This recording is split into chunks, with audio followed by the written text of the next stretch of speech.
Assalamualaikum warahmatullahi wabarakatuh. Bismillahirrahmanirrahim. Alhamdulillahi rabbil alamin wal aqibatu lil muttaqin wa la udwana illa 'alal zalimin. Asyhadu an la ilaha illallah wahdahu la syarika lahu wa asyhadu anna Muhammadan abduhu wa rasuluh. Rabbi shrah li sadri wa yassir li amri wahlul 'uqdatam min lisani yafqahu qawli. Qala Rasulullah sallallahu alaihi wasallam, man salaka tariqan yaltami fihi 'ilman sahalallahu lahu bihi tariqan ilal jannah. Sabda Rasulullah sallallahu alaihi wasallam, sesiapa yang datang ke majlis ilmu, maka Allah Subhanahu wa taala mudahkan jalannya untuk menuju ke syurga. Dan dalam hadis yang ada Rasulullah menyebut, apabila kamu melalui satu taman daripada taman syurga, maka hendaklah kamu singgah lalu merasakan, ya Rasulullah, apakah taman syurga tersebut? Lalu Rasulullah menyebut taman syurga itu ialah majlis ilmu. InsyaAllah pada sekalian kita akan meneruskan kajian kita, yaitu hadis Bukhari. Dan bagi orang yang baru dapat kita akan tengok hadis yang nama 50. Hadis nama 50. Dalam buka solat tak lama, tapi buka solat sini 64. Tapi kata tengok hadis syarih hadis, bilangan hadis nama 50. Bismillahirrahmanirrahim. An Kharijah bin Zaid bin Thabit anna Ala imra'atan min al-Ansar bay'at an-nabiy sallallahu alaihi wasallam. Akhbarathu annahu tusima al-muhajirun qur'atan. Faqala lana Utsman bin Maz'un fa'anzalnahu fi abyatina. فوجعه الذي توفي فيه. فلما توفي وغسل وكفن في أثوابه دخل رسول الله صلى الله عليه وسلم. فقلت رحمة الله عليك أبا السائب، فشهادتي عليك لقد أكرمك الله. قال النبي صلى الله عليه وسلم: وما يدريك أن الله أكرمك؟ فقلت بأبي أنت يا رسول الله، فمن أكرمه الله؟ فقال: أما هو فقد جاءه اليقين.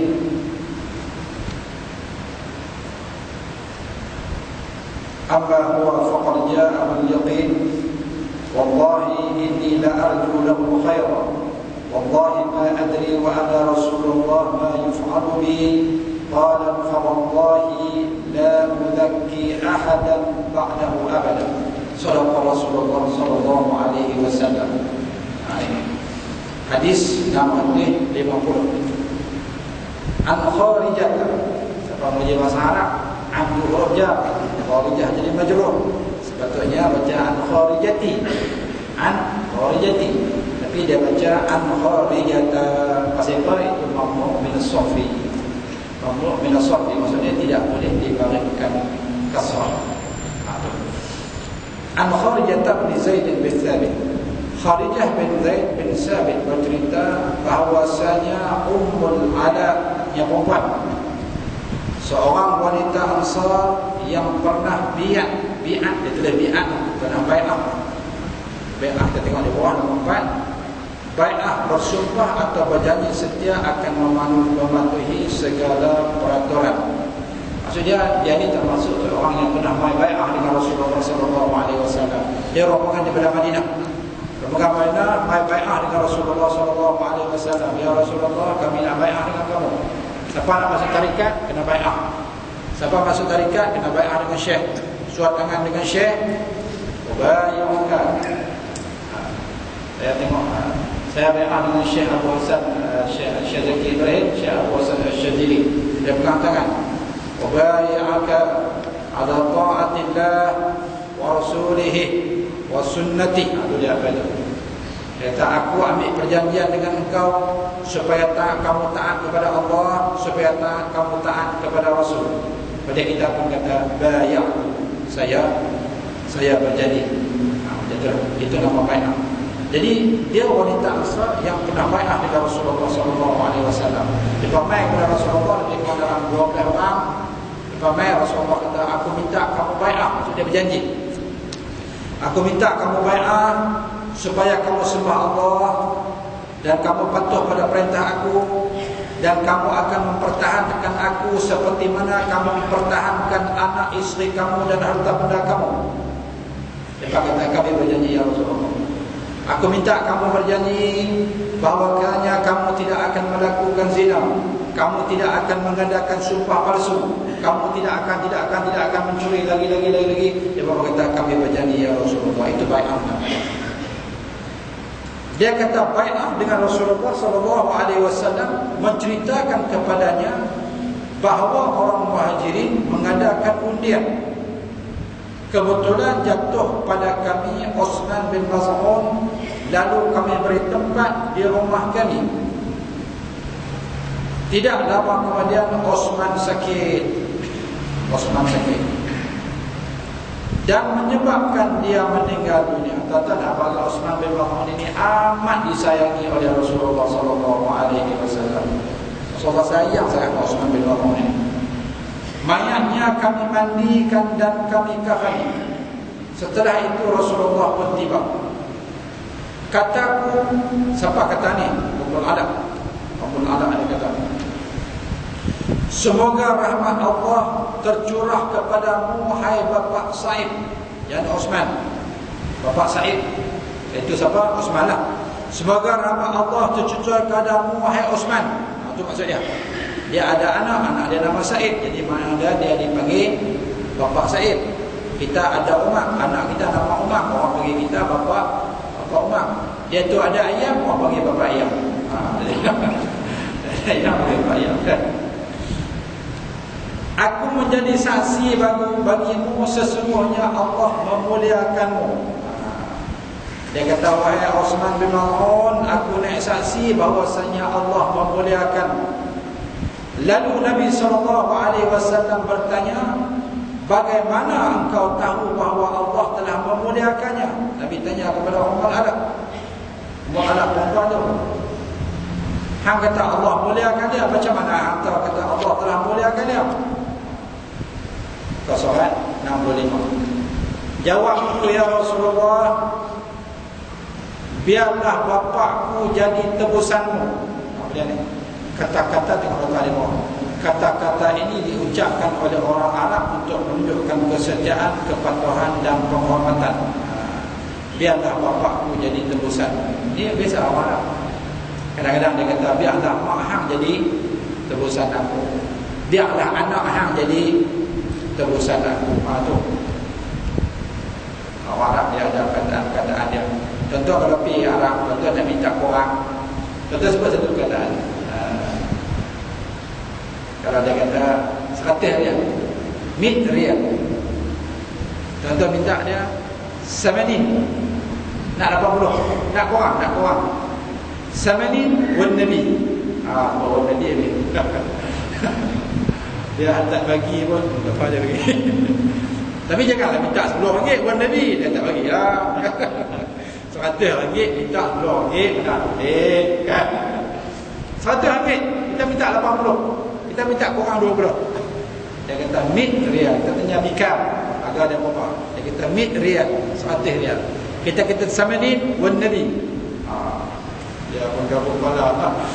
Pentingnya untung dia nipis lah.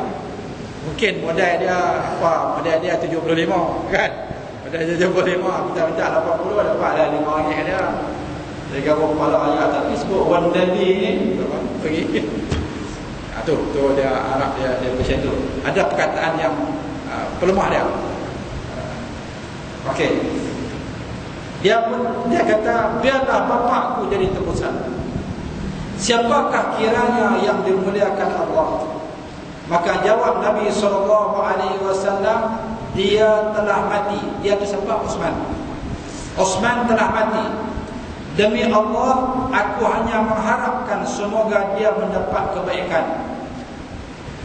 Rasulullah kata, aku harap dia dapat kebaikan.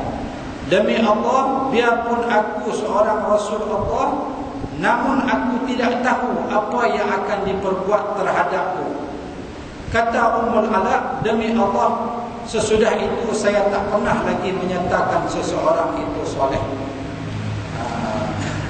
tengok hadis ni. Apa cerita ni?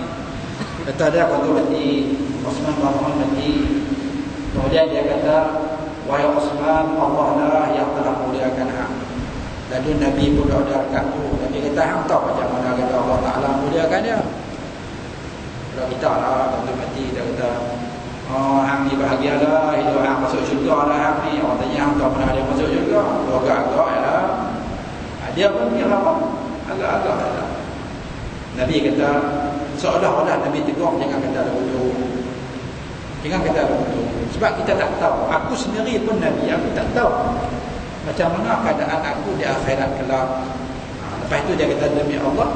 Lepas itu saya tak pernah lagi kata seseorang itu dia itu soleh. Okey, ada cerita lain. Orang tegur, orang cerita kepada Rasulullah SAW. Ya Rasulullah, alangkah baiknya lelaki itu. Alangkah bagusnya lelaki itu. Rasulullah kata macam mana orang kata baik. Jadi dia kata, ya Rasulullah, kami tengok dia rajin main sembahyang. Rajin main sembahyang. Oh, Nabi kata belum cukup. Belum cukup, kata kamu tengok dia main sembahyang, kamu kata dia tu baik. Belum cukup. Jadi Rasulullah tanya, pernahkah kamu musafir bersama dengan dia 3 hari 3 malam? Sahabat kata, tak pernah ya Rasulullah. Kami tak pernah apa? Tak pernah musafir. Jadi Rasulullah kata, kalau kamu tak pernah musafir dengan dia, jangan sekali-kali kamu kata dia tu seorang apa? Seorang yang baik. Lagi kamu tak musafir, jangan kata kamu baik. Jadi tuan-tuan, dia ada beza tuan. Contoh kena tahu beza. Kita tengok contoh rajin sembahyang, kita kata dia baik. Dah, belum tentu. Dia rajin sembahyang tu belum tentu lagi. Belum. Wuduk dia macam mana? Betul ke tak? Kita tak tahu. Dia wuduk betul ke tak? Dia sembahyang betul tak cara dia sembahyang? Kita tak tahu. Kemudian boleh jadi dia ni rajin hutang orang, kemudian tak bayar. Aku hutang dalam RM100, kalau aku tak bayar, aku kepiak. Aku tak bayar, kepiak pun. Aku bayar hujung bulan ni, kalau aku tak bayar, aku kepiak. Hanya takutnya aku mesti bayar. Sampai gila tak bayar. Kepiak berapa kali dah. Berapa kali kepiak. Atau boleh jadi dengan isteri dia, tak tahu. Boleh jadi dengan orang dia janji sana janji sini dia pun tak boleh. Aduh, jadi tuan-tuan belum tentu lagi kata apa? Kata dia terbaik. Belum bagi. Kalau rajin sembahyang, kita kalau kata rajinnya dia main sembahyang, itu betul. Bahawa dia tu rajinnya main sembahyang, itu betul. Tapi jangan kata dia tu baik. Belum tentu. Kadang-kadang tuan-tuan orang pergi haji. Orang bawa tempat haji. Pernah tak kita dengar kata dia tu pergi haji saja, tapi perangai lah ya Allah. Itu nak abang kata apa? Nak abang kata walaupun dia dah pergi haji, belum tentu kata dia tu baik. Jadi Rasulullah kata jangan sekali-kali kita apa? Kita kata orang tu baik sebelum kita betul-betul kenal dia, kata dia tu memang baik, memang baik. Jadi tuan-tuan, itu Rasulullah kata jangan kata orang tu baik lagi kecuali memang kamu betul-betul kenal dia. Kecuali macam ni, saya tengok Rasulullah apa? Semoga Allah memberi kebaikan kepada dia. Itu yang penting. Sebab kita doa, semoga Allah memberi kebaikan kepada dia. Tuan-tuan dah apa? Tuan-tuan mengaji di sini. Hadis Utsman bin Maz'un inilah yang menjadi dalil oleh sebahagian ulama bahawasanya boleh tahlil. Boleh kita baca apa? Bukan tahlil, takkid. Utsman bin Maz'un dia pesan, ada Rasulullah kata para sahabat, setelah Utsman bin Maz'un dikapankan dan ditanam, Rasulullah kata jangan kamu terus balik, tapi kamu berada di atas kubur Utsman bin Maz'un ini sekadar orang Al-Jazzar, orang sembelih dan lapah unta. Sembelih dan lapah unta. Pak, kalau bisa apa? Lapah ni ada tak setengah jam? Kita sembelih dengan kita lapah. Ada tak setengah jam? Sekor lembu. kita sembelih dia kan, sembelih kita lepas rumah tu 5 minit dah tak kan, mesti bukan 5 minit, dia mesti lebih daripada 10 minit, lebih daripada 15 minit. Kita kata setengah jam lah, kalau sejam mungkin lama kan, kita kata setengah jam. Setengah jam tu nak buat apa? Duk teh kebok nyanyi lagu negara aku kan, kau tunggu melengung macam tu kan, tak duk melengung. Tanya apa-apa ni dah, sebab Nabi suruh tunggu kubur setengah jam, jadi kami pun melengung tunggu kubur lah. Sebab tu yang orang buat talqin, la ilaha illallah, la ilaha illallah, wahai si fulan bin si fulan, kamu telah pergi daripada dunia yang fana ke tempat yang baqa, apabila datang malaikat kepada kamu bertanya kepada kamu, ada dapat tu yang talqin itu sengaja, takkan apa saja ada pun nak pasang lagu rock kan, dia kumuk kan, takkanlah kot. Jadi sebaik-baiknya kita buat apa?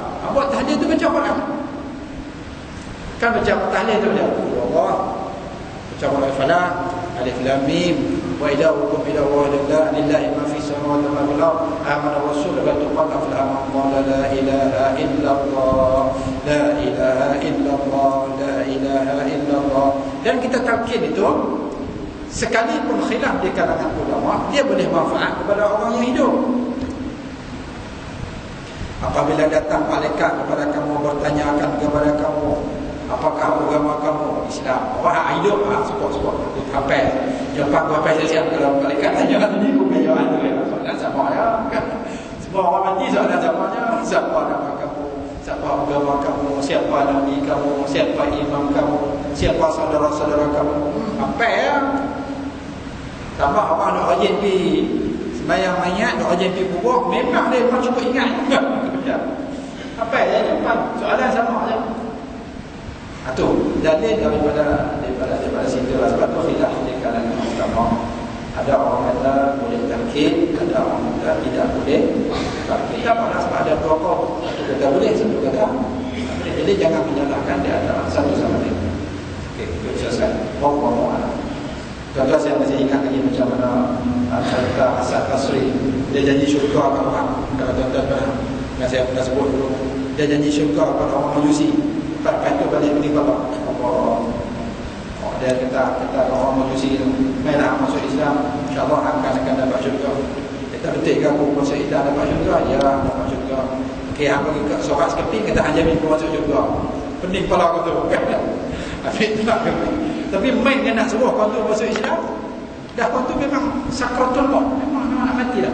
Kalau aku boleh tarik jadi masuk Islam, alhamdulillah, seorang hamba Allah daripada sembah api kepada sembah Allah. Jadi aku nak tarik dia juga masuk Islam. Jadi kalau kau tu tanya betul ke kalau aku masuk Islam dia masuk syurga? Ya betul. Hang pergi sempit kertas, hang jamin kata aku masuk syurga, okey aku masuk syurga. Hasan Basri finish. Tak apa nak pergi masuk Islam macam mana tak kira lain. Tulis dulu. Dengan ini saya Hasan Basri menjamin kamu masuk syurga. Bagi seorang kan. Dia tengok seorang tu, okey, asyhadu an la ilaha illallah wa asyhadu anna Muhammadar Rasulullah. Kita seorang ni kapan? Buat lagi kapan aku. Sebab kalau aku jumpa Tuhan, kalau dia tak bagi aku masuk syurga, aku nak tunjuk seorang ni. Tuan-tuan apa ni kalau tu? Orang nak mati kan. Kalau kita ajak dia masuk Islam, dia kita masuk Islam, saya masuk syurga tak boleh. Tuan buat sorak sekepi janji saya masuk syurga. Tuan-tuan apa ni? Mana ada berani kan? Dia kata sorak ni buah lagi kepala. Dia kata saya Hasan Basri menjamin bahawa kamu akan masuk syurga. Buah lagi kepala. Balik.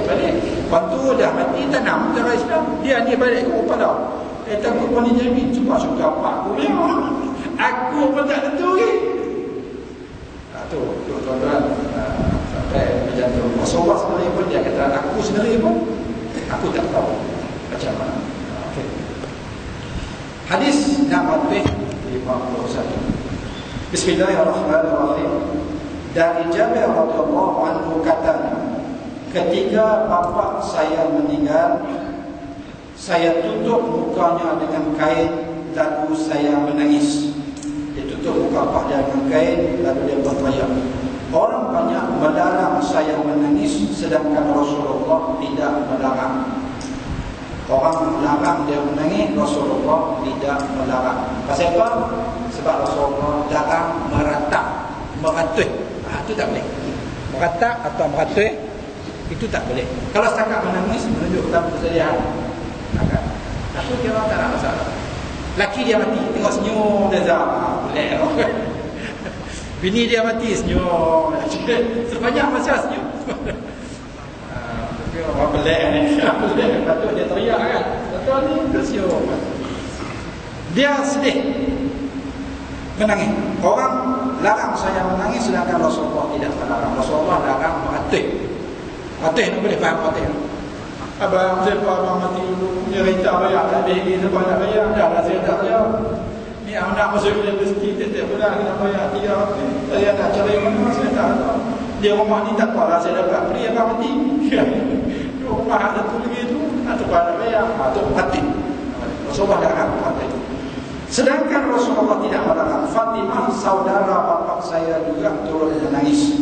Saudara kepada bapa saya. Maksudnya saudara perempuan. Saudara perempuan kepada bapa saya. Mak menekan dia Fatimah pun teriak juga. Okey. Sementara itu Rasulullah SAW bersabda, biarpun kamu menangis atau tidak, namun malaikat sentiasa melindunginya dengan sayapnya sampai kamu membawanya ke kubur. Kenapa Rasulullah kata macam tu? Dia ni terbunuh dalam peperangan Uhud. Terbunuh dalam peperangan Uhud, mati syahid dalam peperangan Uhud. Jabir bin Abdullah tu mati di dalam perang Uhud. Orang yang mati dalam peperangan ini memang jamin dah memang masuk syurga. Rasulullah kata hampa teriak ke? Hampa tak teriak ke? Tapi malaikat sentiasa melindungi dia dengan sayap. Maksud dia rahmat Allah Ta'ala turun kepadanya sampai kamu membawanya ke kubur. Ini pahala untuk orang mati syahid. Masya-Allah. Kita nak syahid senjata, ada orang main bagi Jepang suruh kita pergi Israel, berobat tak pergi. Ni satu offer bos semua. Siapa nak pergi perang di Israel, ni bos nyata kami bagi makan, kami bagi boleh kelip elam pergi balik pula. Sampai balik jom kita pergi. Apa saya dah join. Saya ada semua pakaiannya datang. Kita sebab kita nyata kita tak bisa. Tapi tuan-tuan kita boleh tu dengan apa? Dengan keuangan, dengan duit. Tak semua orang boleh perang dengan senjata, tapi ada orang boleh perang dengan apa? Dengan duit. Dia bagi apa? Dia bagi duit. Okey, boleh tak? Kita tengok siapa yang support Israel. Amerika yang support Israel. Yang support senjata, support apa-apa Israel. Yang support semua perubatan teknologi, semua dapat Israel. Amerika yang support. Siapa pula yang support Amerika? Iaitu Dewan Perniagaan Israel. Obama tidak boleh menjadi Perdana Menteri kalau sekiranya dia tidak mendapat persetujuan daripada Dewan Perniagaan Yahudi dalam Israel. Apa faedah dia? Dia support dia, dia sokong dia. Faedahnya ialah semua peperangan dipakai bagi. Kempen pilihan raya kami semua bagi. Nak bagi duit kat apa? Bagi kami bagi. Semua kami bagi. Itu dia tuan-tuan orang yang support. Okey. Dari Abu Hurairah radhiyallahu anhu katanya Rasulullah sallallahu alaihi wasallam. Kita lihat di sini. Dari Abu Hurairah radhiyallahu anhu katanya Rasulullah sallallahu alaihi wasallam memberitahukan kepada jemaah tentang kematian Raja Najashi, Ethiopia, Afrika. Pada hari kematiannya. Raja Najashi. Jadi tuan-tuan, Raja Najashi ini dia asal Kristian, kemudian dia masuk Islam. Ini cerita dia ialah rombongan Islam yang lari daripada orang kafir. Sebab orang kafir ini kena tekan dengan terus sekali, maka dia haji lari di Ethiopia, lari di Afrika. Habsyah, nama Habsyah. Pergi di sana, apabila sampai sana, orang kafir Quraisy tahu kata mereka ni apa? Orang Quraisy tahu kata mereka ni lari di Ethiopia, jadi mereka menentang rombongan bersama dengan hadiah yang mahal-mahal untuk Raja Ethiopia. Tapi jumpa Raja Ethiopia, wahai tuanku, kami ada masalah sikit. Ada orang kami yang derhaka kepada negara kami, pemberontak kepada negara kami, lari ke negara kamu. Jadi kami minta untuk ambil balik. Kita kata apa, suaka politik kan, PP di sana. Jadi kami nak ambil balik kamu. Jadi Raja Najasyi ni tak boleh, dia seorang raja yang cerdik, dia tak boleh lepas macam tu. Dia panggil dulu, okey tunggu sat, esok apa main jumpa, apa main jumpa sat. Okey, lepas tu main, dia panggil yang Islam, dia panggil ni aku daripada negara apa main, kata apa ni pemberontak, apa ni pemberontak. Jadi aku tak akan serahkan terus, melainkan aku tahu kebenaran daripada apa. Apa ni apa cerita maknanya? Bahawa dia berkata, sebenarnya tuanku, kami adalah suatu kaum yang saling berbunuh-bunuhan sesama kami. Kalau dapat saja anak perempuan, terus kami tanam. Lepas itu kalau pak kami kahwin dengan seorang perempuan, jadi ibu tiri. Apabila pak kami mati, kami akan ambil pak, kami akan ambil pak itu sebagai isteri kami. Lepas itu apa lagi? Kami melacurkan anak-anak kami untuk mendapat duit. Kami minum arak, kami mencuri, kami membunuh sesama kami sekalipun adik-adik. Itulah kehidupan kami. Sehingga Allah Ta'ala utuskan seorang Rasul yang diajak kami dengan benar-benar kebaikan. Jangan derhaka kepada Allah, jangan mencuri, jangan berzina, jangan berbunuh sesama sendiri. Terdapat anak perempuan adalah dimuliakan anak perempuan itu, dibela dia dengan elok-elok. Maka kami menjadi orang yang baik. Maka kaum kami ini, mereka mau tarik kami balik kepada kejahatan yang lama. Raja itu boleh betul kan? Ya, itulah keadaan kami. Kalau gitu tak apa, aku tak akan pergi apa. Tapi nanti dia panggil balik. Isu buat tu kan? Aku dah dengar dah keterangan daripada mereka, aku tak akan lepaskan dia. Tak akan lepaskan. Okey, contoh saya nak abang satu contoh. Mereka tak belik mereka punya. Sebenarnya mereka agama mereka ni berlainan. Mereka menidakkan agama Tuhan. Apa dia? Mereka tidak mengaku bahawasanya Nabi Isa itu anak Tuhan. Oh macam tu kan? Ya macam tu. Jadi okey tak apa, esok apa main main. Lepas tu soalan terakhir aku nak tanya apa. Kalau apa tak jawab elok, aku serah esok ke depan serah elok. Tapi kalau apa jawab elok, aku akan lepas. Sekarang aku nak tanya, apa kata dia ada Nabi kan? Ada Nabi di kalangan apa? Ada ayat suci Al-Quran yang diturun kepada Nabi. Betul ada? Cuba baca sikit aku nak dengar. Baca sikit aku nak dengar. Maka sebenarnya Ja'far bin Abi Thalib dia baca surah Maryam. Surah Maryam. Cerita Maryam, Allah Ta'ala tiupkan Ruhul Qudus kepada dia. Kemudian akhirnya lahirlah Nabi Isa alaihissalam. Lepas tu masa dia lahir tu, orang tuduh dia berzina. Nabi Isa baru anak tu terus dia kata, aku bukan anak zina, aku adalah hamba Allah. Terkejut pingsan habis pokok tu. Lepas tu Raja Najasyi ni keluar yang kata, dia kata apa? Dia kata kalau macam tu, Tuhan apa sama dengan Tuhan aku.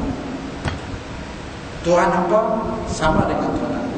Yang memutuskan Nabi apa, dia juga yang memutuskan Nabi aku, iaitu Nabi Isa alaihissalam. Baiklah kamu jalankan Islam. Asyhadu an la ilaha illallah wa asyhadu anna Muhammadar Rasulullah. Allahu akbar. Sahabat semua pakai apa? Pakai takbir. Maka tak lama kemudian dia balik ke Madinah. Maka beberapa tahun selepas itu baru keluar cerita ni kematian Raja Najasyi, Raja Ethiopia. Apabila dengar kepada Rasulullah tentang kematian Raja Najasyi Ethiopia ataupun Habsyah, maka beliau pergi ke tempat sembahyang dan solat bersama-sama dengan mereka, lalu Nabi takbir 4 kali. Macam mana niat dia? Allahu Akbar. Niat dia, sahaja aku solat atas jenazah yang gaib. Situ sebenarnya sembahyang apa? Sembahyang baik. Usalli ala hadzal mayyitil ghaib. Kalau jenazah yang hadir ni, usalli ala hadzal mayyitil hadiri.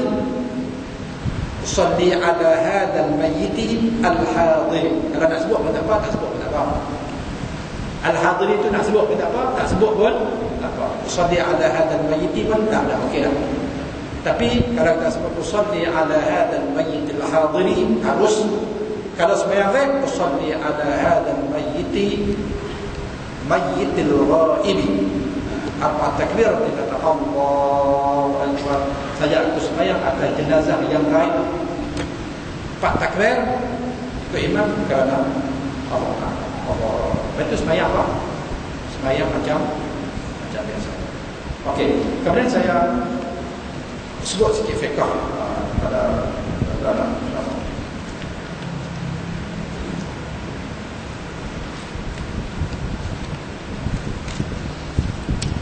hukum ni kita fiqh, kita mengaji hadis dan kita kemak fiqh. Ini matlaul murai. Kita matlaul murai. Hukum sembahyang mayat atas kubur. Sikit. Sah sembahyang mayat di atas kubur sekalipun mayat sudah hancur. Boleh sembahyang atas kubur. Kita ada pernah kita balik di mana-mana kan. Kita duduk di England ke, di Switzerland ke, apa-apa tu. Betul, mak kita mati kita tak ada apa? Kita tak ada sembahyang. Orang dah tanam apa? Tanam dah. Boleh kita sembahyang atas kuburnya. 4 sejadah itu sembahyang Allah. Sah sembahyang mayat di atas kubur sekalipun mayat sudah hancur. Okay, boleh. Ini jika seorang tidak berpeluang sembahyang mayat sebelum dikebumikan atau semasa mayat meninggal ia tidak mengetahui atau ia berada di tempat yang jauh. Dia balik kemudian orang dah apa? Orang dah kebumikan. Dan tidak mengapa mayat itu berhubung dengan najis kubur yang dibongkarkan oleh kerana mayat itu sudah pecah. Dan sama ada mayat ini itu dikebumikan dahulu di belas sembahyang atasnya atau kemudian daripadanya. Melainkan kubur Nabi SAW dan Nabi-Nabi yang lain tidak harus sembahyang di atas kubur mereka. Yang tak boleh sembahyang di atas kubur daripada kubur Nabi. Tak kira lah Nabi apa pun, Nabi Musa kan, Nabi Isa kan, Nabi Muhammad kan, tak boleh sembahyang di atas kubur. Itu tak sembahyang. Hukum sembahyang baik. Harus dan sah sembahyang atas mayat yang baik daripada negeri sekalipun di tempat kurang daripada masafah perjalanan 2 marhalah. Contoh dia mati di Padang Serai. Padang Serai itu bukan Pulau Pinang. Padang Serai itu negeri apa? Kedah. Tapi tak sampai 2 marhalah. Itu kira negeri lain. Walaupun mayat itu ada pada tempat yang lain daripada pihak qiblat nisbah kepada orang yang sembahyang ghaib itu. Sekalipun dia kata mayat itu mayat yang tak duduk di tempat qiblat. Maksudnya katalah dia mati Tegau. Mati di Gunung Cerai apa-apa kan, orang tu cari mayat tak jumpa. Jadi mana boleh kita sembahyang. Okey. Adapun mayat yang ada hadir di dalam negeri, maksudnya kasih ruang.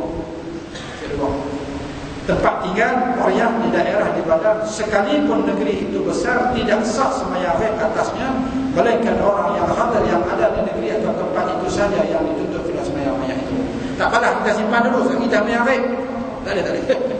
Kita simpan di kubur dulu tak apalah lepas simpan kita sembahyang ghaib. Tak boleh dah. Kalau macam tu punya kes dia kena sembahyang Allah Akbar. Ni anak dia tak sampai balik lagi ni. Apa jenazah pesan Allah yang pesan kata dia meninggal saja jangan lebih daripada 1 jam. Oh pesan dia jauh. Mayat saya ni jangan lebih daripada 1 jam. Buat syarat macam tu payah. Dia kena buat dia tu juga. Okey, lepas jadi 1 jam anak dah sampai tak Allah yang pesan semua macam tu. Jadi mana lepas 1 jam kita mau simpan. Lepas pada sejam lepas tu anak dia pun sampai Allah. Loh, apa simpan dah tak tahu tak tahu dah apa saya pesan kata kalau dia mati tu dah masa 1 jam orang dia boleh sembahyang di atas kubur ataupun dia sembahyang ghaib. Kalau dia sembahyang ghaib dalam masjid ini dia menghadap mana? Menghadap kubur duduk mana? Kubur duduk sana, dia sembahyang di sini. Dia dah tak ada. Tu cara dia. Jadi itu is sembahyang jenazah, sembahyang ghaib. Boleh sembahyang hancur. Kalau mayat tu dah hancur ni lama. Wallahu a'lam bishawab. Ini MH3 punya tak tahu kan dia nak sembahyang apa. Tak berani nak sembahyang. Ada tak apa sembahyang ghaib? Ada kan? Ada. Saya kita tak tahu khabar berita. Atau contohnya. Wallahu a'lam bishawab. Okey, ada soalan tentang tadi. Okey, Kalau tak ada, saya teruskan.